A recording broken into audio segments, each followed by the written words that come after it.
country is not an Islamic state. This country is not another Arab country. But Abuja does not belong to Gummi, it does not belong to the north, it does not belong to Muslims.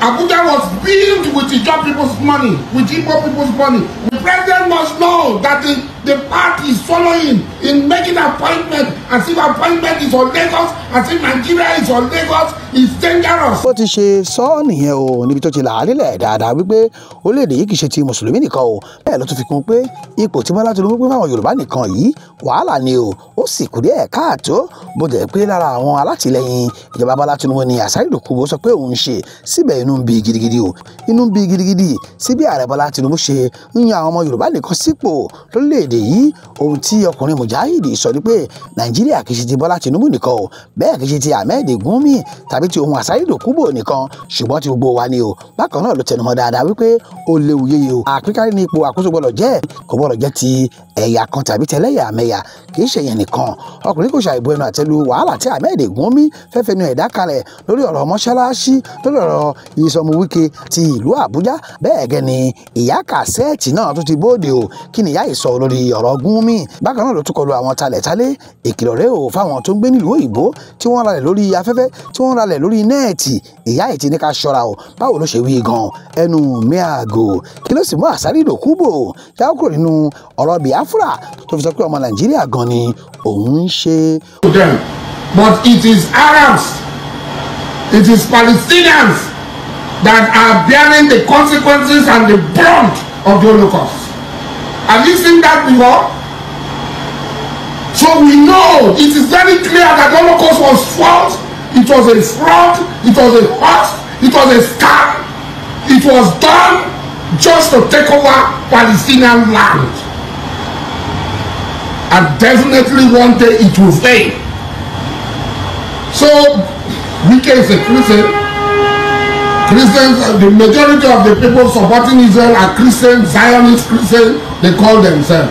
He is free whether he's in government or not, to show his preference to where he belongs to. Even if he pretends, it does not make anything. Calling for his removal is stupidity of the highest order. This country does not belong to Muslims alone. It does not belong to Sokoto people alone. It belongs to all of us. And Gummi does not have the right.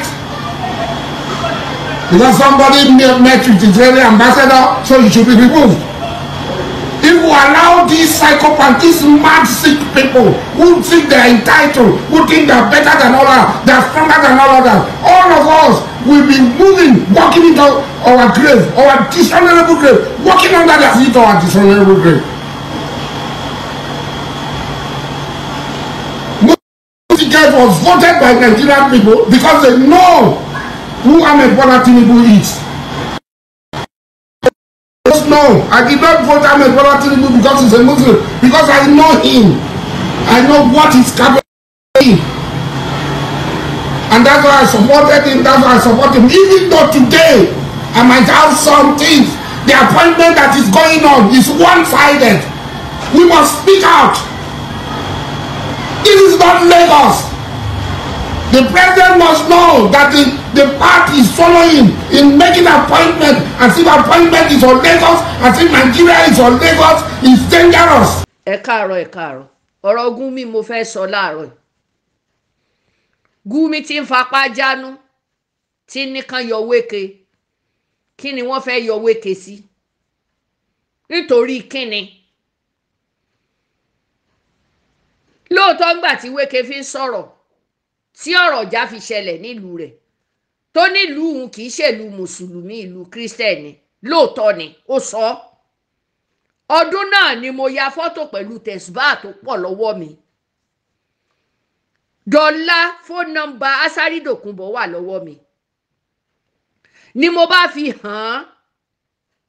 Àwọn kan náà ń sunkún yìí pé Wike mọ̀ wọ́n wó mọ́ṣáláṣí. Asari Dokubo ó fẹ́ tó bí ijọ́ kejì sí ijọ́ kẹta kó tó rí ló náà bá jáde ló bá lọ bá Wike ó sọ wàhálà alẹ́lẹ̀ ló kó àwọn èrò sí oníkanmọ́ kírun níbi ibẹ̀. Ọ̀rọ̀ yẹn wá di tapa súnwọ̀nsúnwọ̀n mi ò ní gbàgbé ọdún yẹn ti pẹ́ díẹ̀. gbàrà tí social media kò pẹ́ jù ìnìkíní yẹn ṣẹlẹ̀. Wike bá jáde èmi náà ọdún yẹn ni mo fi tẹ̀sùbá púpọ̀ tí mo wọṣọ ìjáàbù dúdú yẹn ọdún yẹn iṣẹ́ Wike ni mo fi ṣe. tí iṣẹ́ mùsùlùmí ẹ gbà wá o mi ò tiẹ̀ sọ̀rọ̀ mi mọ kíní yẹn ṣe nígbà yẹn kí n fi sọ̀rọ̀ kó lè bá a jáde. mo kàn kọ́ sí mo fi ṣe táìtù lé lórí ni mo dẹ̀ gbé Wike sí lẹ́gbẹ̀ẹ́ ńgbà náà. Asari Dokubo fòrò ẹ̀mí Wike níjọ́ náà tábà sọ. ó wáá pe Asari Dokubo ó ní ṣe mọ́sálásí ó ní kó kàn bí gbogbo ara ìbíbà ìlérè ṣé wọ́n ń kírun bẹ́ẹ̀ ó kàn wà ń bẹ́ẹ̀ ni ṣé wọ́n ń kírun níbẹ̀ mi ò jẹ́ gbàgbé. ó ní wọn kò exist mọ́ ó ní ṣùgbọ́n àwọn tiẹ̀ fẹ́ kọ́ àti ṣọ́ọ̀ṣì àti mọ́sálásí ó níbi táwọn ti fún wọn táwọn máa kọ́ sí ó dẹ̀ kọ́ mọ́sálásí míì. ní ẹ̀yìn ìgbà tó sọ̀rọ̀ tán tó ní ìlú kírísítẹ́nì ni kì í ṣe ìlú mùsùlùmí o. bóyá wọ́n dẹ̀ ohun yẹn gan bí ẹni pé wọ́n hun sí ni tàbí pò ń ló sọ ni Ọlọ́run ló yé torí kò sí tí wọn ò lè fi social media ṣe máa ń sìn àfi kọ́lọ́run kó wa yọ ni. Asari Dokubo dẹ̀ dúró lé lọ́rùn nígbà yẹn ó dìjà ó di tapa sọ̀nsán wàláhì òun ló tún mú Asari Dokubo wálẹ̀ ìyẹn Wike mi ò kúkú mọ̀ rí. n tó ṣẹlẹ̀ ni mo ń sọ fún yín yìí o. tí mi ò bá tí ì wáìpù mọ́níjà Asari Dokubo ọ̀rọ̀ tí wọ́n sọ tó jù sí mi nígbà yẹn tí n bá tí ì wáìpù ẹ̀ sọnù wàláhì ó wà níbi orí kinní nọ́mbà wọn. dọ̀là wọ́n sì máa tún sọ nǹkan sí mi lẹ́ẹ̀kọ̀ọ̀kan gbà mí. Ìgbó lọ Mọ́kà umura yìí wọ́n jù sí mi. ìgbà tó fi ń ṣe ṣíṣe ńlé rẹ̀ tó ń ṣe birthday wọ́n jù sí mi. ìwọ Gummi wá dìde ní ìsìn oníkan yọ Wike kúrò ní mínísítà ní Abuja nítorí kíni ńgbà tí El-Rufai ṣe tiẹ̀ ṣe wọ́n yọ. kí ló dé tẹ́ àwọn jàmáàlì súnà yìí wọ́n kanlẹ̀ fẹ́ tiẹ̀ dáyé láàmú. tẹ́ ẹ bá fẹ́ jagun ẹ dìde ogun kákúkú mọ̀ ká jà kójú ó mọ́. Gummi tẹ́ ẹ bá fẹ́ jagun tí Boko Haram lọ àmọ́ pé yes àwọn ni Jama'atul Sunnah tẹ́lẹ̀ kọ̀rẹ́ẹ̀tì ẹ kúkú jà kárí kójú yín ọmọ tẹ́ ẹ bá ti ja ogun tí ń bẹ nú ẹ̀jẹ̀ yín tẹ́ ẹ fẹ́ jà yẹn ẹ jà á káyé orí. ó lè dìmáàndì pé kó o wá láti Kaduna kó o dẹ̀ wá sí Abuja ò papọ̀ mọ́ Kaduna rárá gómìnà wọn ọ̀tọ̀ọ̀tọ̀ ni ò sí lẹ́nu láti lè pàṣẹ lẹ́yìn pírẹsidẹ́ǹtì. Gummi ẹni tó bá gbọ́ Yorùbá nù yín kó jù sí. mo ti ṣe tàwùsà rẹ̀ mo ti jù sáwọn Haúsá. ó tó bẹ́ẹ̀ Wike tó bá lóun fẹ́ wo mọ́sálásí kan jókòó kan jọ sọ ìdí. wọ́n máa ṣe mí nìyẹn tó bá dẹ̀ rí pé wọn ò lè ṣe mí ó lọ́nà tán máa gbé gbà ṣé lọ́jọ́ iwájú tómi bá dé tó rọ àwọn èèyàn lọ ńkọ́. ǹjẹ́ ẹ wo tèkó tó ń ṣẹlẹ̀ lọ́wọ́lọ́wọ́ yìí torí omi náà fi ń ba dúkìá ọ̀pọ̀lọpọ̀ jẹ́ o fáwọn ẹni tó bá understand o kàkà tí omi ò bá irú àwọn èèyàn lọ tó bá rulé lọ mọ̀ dá. bó bá sì rulé lọ ẹ̀yin ìjọba ẹ dákun ẹ wá nǹkan kan tẹ́ ẹ ṣe fún àwọn ẹni tẹ́ ẹ ń wọlé wọn yìí.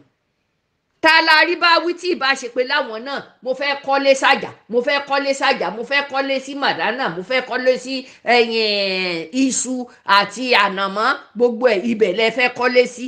ìkan jẹ́ banana ìkan jẹ́ àjà ìkan jẹ́ ókù ànàmọ́ ókù kókò tẹ́ ẹ máa kọ́lé sí. ní pé ẹ̀yin aráàlú èbó sì ní kíní ìpalára jù. kẹ́ ẹ máa wojú ebi tẹ́ ẹ bá ra ilẹ̀ wọ́n tún ti ń ṣíbò míì ní ìsìn tán sọ pé ńgbà náà wọ́n ń talẹ̀ níbi bẹ̀ bó ṣe ṣẹlẹ̀ ní ti banana yìí náà ló máa lájà yìí náà ló tún máa ṣẹlẹ̀ lọ́hùn o torí ilé omi ló kù tán ń tà fún yín. ilé omi lókù tán ń tà fún yín níbẹ̀ yẹn, ẹ dákun ẹ má bínú ẹ̀yin talẹ̀talẹ̀, ẹ má ní bóyá mò ń sọ̀rọ̀ torí tó ń ṣẹlẹ̀ yìí èèlò lẹ fẹ́ fún àwọn ẹni tó ń wó ilé wọn torọ́wọ́ yín náà ti rà á, ẹ ti gbowó sápò. Ta ni ó fún wọn lówó padà tí wọ́n tiẹ̀ fi kọ́ bí rúùmù kan sí méjì? Ẹlòmíì ìlú tó wà tó ti fowó ránṣẹ́ tó kọ́lé tó ṣe gbogbo ẹ̀, ilé náà wó yìí nísìn, ṣé ìlú onílùú ni ó kù sí ni?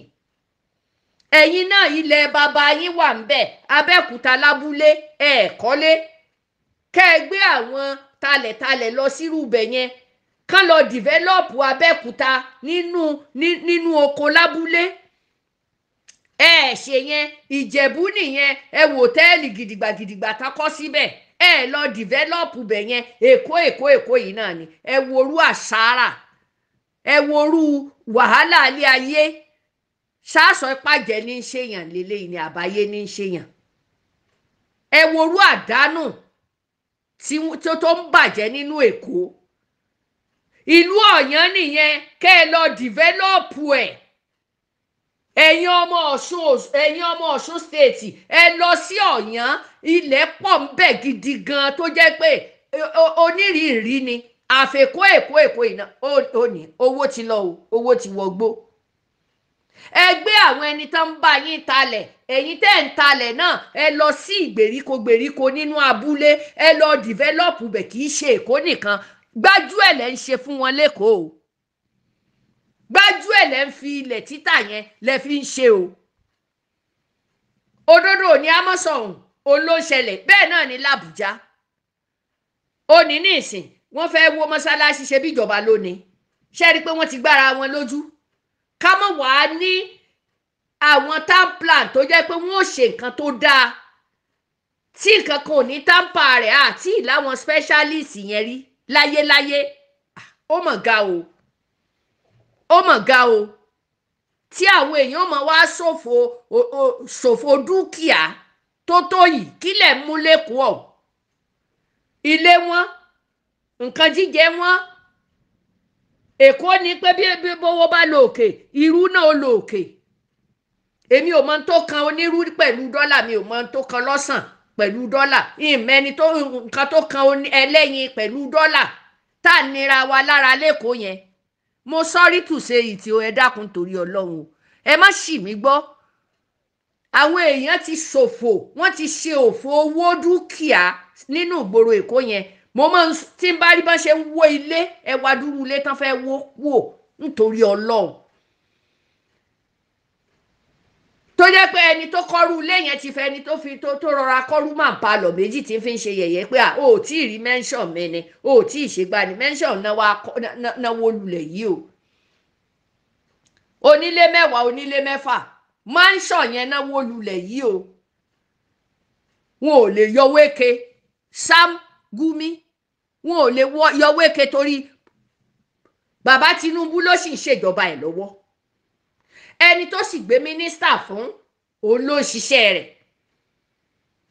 Ńgbà El-Rufai ṣe tiẹ̀ àárí ẹ Gummi kò jáde. Ìlú Abuja ò dẹ̀ kì í ṣèlú kìrìsìtẹ́nì, kì í sì ṣèlú mùsùlùmí, kì í ṣèlú oníṣẹ̀ṣe. Ìlú gbogbo wa ni. B'Abuja dẹ̀ ṣe dìvẹ́lọ́pù yẹn, owó oníṣẹ̀ṣe wà ń bẹ̀, owó mùsùlùmí wà ń bẹ̀, owó kìrìsìtẹ́nì wà ń bẹ̀, owó ẹni tí ò tiẹ̀ gbà kankan gbọ́ ó wà ń bẹ̀. Àwọn èèyàn kan náà tẹ̀bẹ̀dúró tó fi d'Abuja fún yín lónìí. Ó wàá lè ti àti Kaduna ní oko Kaduna lọ́hùn kó wá ní dandan kan wá yọ kó fẹ́ pàṣẹ. Ogun ìjà tí ń bẹ nínú ẹ̀jẹ̀ rẹ torí wọ̀nyí náà lóko jàmọ́ átùrìsú náà wá tá a fi ń rọ́ọ̀lù ọ̀pọ̀lọpọ̀. Ogun tó bá wà nínú ẹ̀jẹ̀ rẹ tó bá fẹ́ jà kúkú jà kójú rèé ó mọ́. Oníkálukú rẹ́dì fún oníkálukú o. Ẹ bá wa sọ fún Gummi. Òun kọ́ ni pírẹ́sídẹ́ǹtì kó má dúró lé wa lórí. Ìlú Nàìjíríà kì í ṣèlú mùsùlùmí nìkan. I'm a Muslim kì í sì ṣèlú ìṣẹ̀ṣe nìkan, kì í ṣe ìlú kìrìsìtẹ́nì nìkan. Ìlú Ísírẹ́lì ní ń gbóná àti Palestine yẹn, àwọn kìrìsìtẹ́nì gan wọ́n sun ẹkún jù. ẹ̀gbọ́n tí màrákù ìbámọ̀ tó ń sọ lónìí tí ní wáì kí nìkan tó débẹ̀ irú kí ni ilẹ̀ wọn ni ṣé báwọn náà náà kọ́kọ́ náà dà wọ́n pọ̀ tẹ́lẹ̀ ní ìsìn ó ti bó mọ́ wọn lọ́wọ́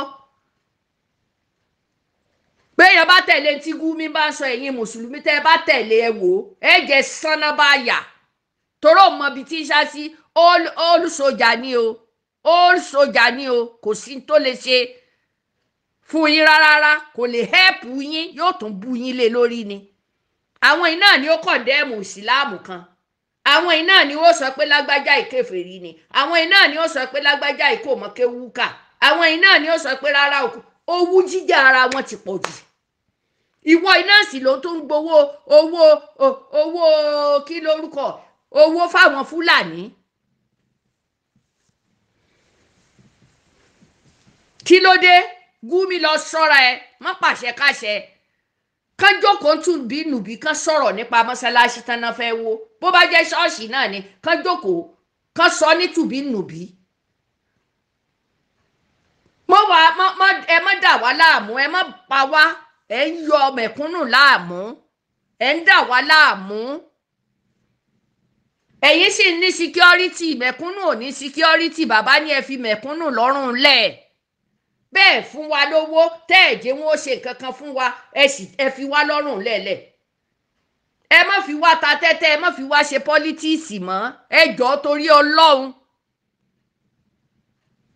Gummi ẹ má fi wá ṣe pọ́lítíìsì torí ẹ gbà tí bàbá ẹ sì dìbò fún òdodo ní amọ̀sán torí gbogbo ẹ̀ la gbọ́ duk abin da kake faɗa duka mun sani kuma yadda kake maganan APC tun da garin Najeriya suka lallace akan PDP ne lórí PDP nílùú Nàìjíríà ti wó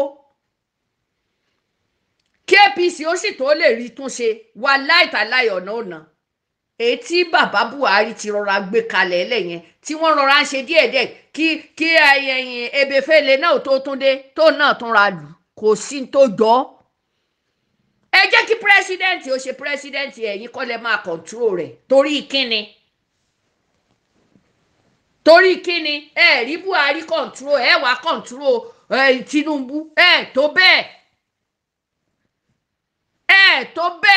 ẹni pásítọ̀ kan ò tó bẹ́ẹ̀ láti kọ̀ǹtúrò Tinubu bẹ́ẹ̀ náà dẹ̀ ní ẹni Gummi ẹni islamical kinní kan ò tó bẹ́ẹ̀ láti kọ̀ǹtúrò bàbá Tinubu àkílódé ẹ jókòó ní tùbí nùbí kánjọ sọ ò lè ní kán yọ Wike wọn ò lè yọ dìmọ́ tí wọn ò fi yọ El-Rufai wọn ò lè yọ Wike yes wọn ò lè yọ Wike torí Abuja kì í ṣèlú mùsùlùmí nìkan. Salamu alaikum.